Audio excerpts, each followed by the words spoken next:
ایک مسئلہ یہ بھی آیا ہے قبروں کے اوپر چلنا، جوتے لے کر چلنا یا ویسے ہی چلنا۔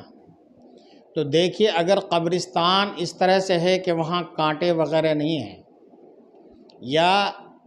پتھریلی علاقہ نہیں ہے تو آپ بغیر چپل کے بغیر جوتے کے وہاں جائیں، بلکہ مسئلہ یہ ہے کہ اس قبر تک جانا منع ہے کہ جس کے راستے میں قبریں آتی ہوں، کہ کسی مسلمان کی بے حرمتی ہو رہی ہے۔ لہٰذا اگر آپ کے کسی عزیز یا آپ کے کسی خاندان کے بڑے چھوٹے کی قبر دور ہے کہ وہاں تک پہنچنے میں کسی قبر کے اوپر سے گزرنا پڑتا ہے، تو پھر وہاں جا کر آپ ثواب پہنچانا ضروری نہ سمجھیں، گیٹ پہ ہی یا کہیں دور ہٹ کر ہی آپ بیٹھ کر جو ان کے لیے ایصال ثواب یا پڑھنا چاہیں، ان کی مغفرت کے لیے دعا کرنا چاہیں وہیں سے کریں۔ جتنا ثواب وہاں جا کر ملے گا اتنا ہی ثواب یہاں سے بھی ملے گا، اور گھر پر بھی بیٹھ کر آپ کر سکتے ہیں۔ ٹھیک ہے کہ میت کے گھر والے جب وہاں جاتے ہیں تو ان کو سکون ملتا ہے، تو آپ جائیں ان کے قبروں پہ، اچھی بات ہے، لیکن کوئی رکاوٹ نہ ہو، یعنی کسی مومن بھائی کی قبر سے گزرنا نہ پڑے۔ میں نے بارہا ایسا دیکھا ہے کہ چونکہ قبرستان میں بڑی بڑی قبریں پکی بنی ہوئی ہوتی ہیں، پرانے زمانے کی بھی ہوتی ہیں، اور ہیں بہت سارے قبرستان بہت ساری جگہوں میں نے دیکھا، لوگ وہاں جاتے ہیں کرسی اور ٹیبل کی طرح آرام سے ٹیک لگا کے پیر اس پر چڑھا کے بالکل بیٹھ جاتے ہیں۔ یہ بہت غلط ہے، گناہ کی بات ہے، یہ گناہ کا کام ہے، کسی مسلمان کی توہین ہو رہی ہے۔ بلکہ حدیث پاک میں ہے کہ زندوں کے اوپر پیر رکھنے سے اتنی تکلیف نہیں ہوتی ہے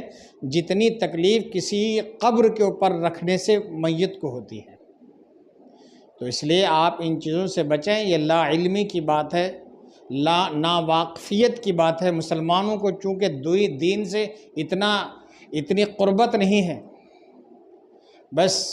دیکھا دیکھی میں سب سارا کام چل رہا ہے، ورنہ کون ہے جو ان چیزوں کے بارے میں علم حاصل کریں۔ قبرستان میں جا کر ہنسنا، موبائل پہ آج کل باتیں کرنا، ایک دوسرے سے ٹھٹھا کر کے ملنا، ہنسی مذاق کرنا، زور زور سے ہنسنا، یہ کیا ہے؟ حدیث پاک میں اللہ کے رسول صلی اللہ تعالیٰ علیہ وسلم نوجوانوں کی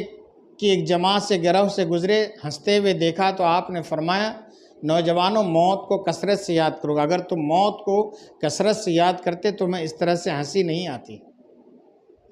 موت کو یاد کرنے کے بارے میں، وہاں تو موت کا مسکن ہے، موت کا گھر ہے، قبرستان ہے، جسے شہر خاموشہ کہا جاتا ہے۔ کتنے بڑے بڑے تھے،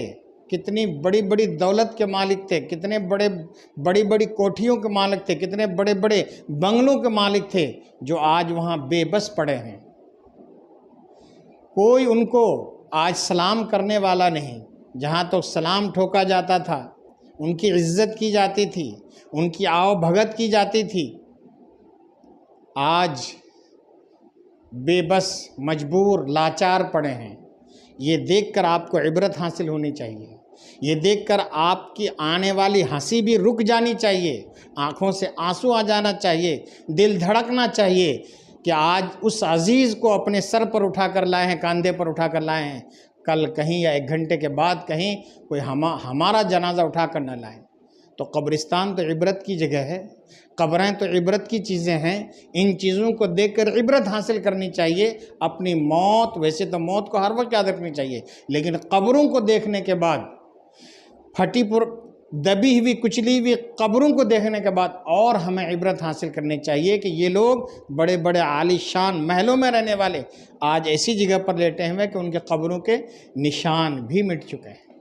تو یہ عبرت کی جگہ ہے، نہ کہ ہنسنے کی، نہ موبائل پہ باتیں کرنے کی، نہ ٹھٹھا کرنے کی، نہ ایک دوسرے سے ہنسی مذاق کرنے کی۔ اللہ تبارک و تعالی ہم سب کے لیے موت میں آسانیاں پیدا فرمائے، ایمان پر خاتمہ فرمائے، زندگی عزت کی اور موت بھی عزت کی ہمیں اللہ پاک نصیب فرمائے، آمین ثم آمین۔